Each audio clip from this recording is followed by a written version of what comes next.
Hey everybody, Lance Brown here with Performance Diesel Inc. PDI, here to introduce and unbox our new Big Boss Performance Tuner HD.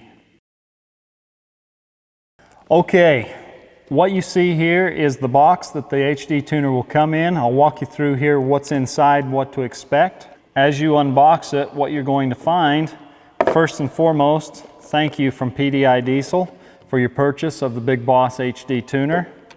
Next, you'll see your quick setup guide. The quick setup guide will take you through from A to Z on how to install your tune. First thing out is the Big Boss HD tuner.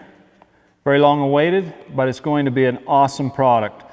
Solid touchscreen glass display, nice visuals for the gauges. Underneath there, you'll find your USB-C cable.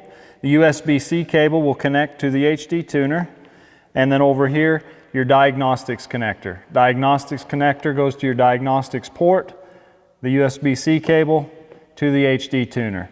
Now there's a lot of different ways you can install and mount this inside your truck.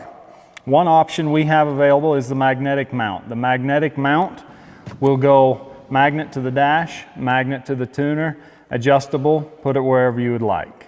Any questions, please contact us on our website or give us a call, www.pdidiesel, or you can leave a question in the comments, and be sure to subscribe to our YouTube channel. Thank you.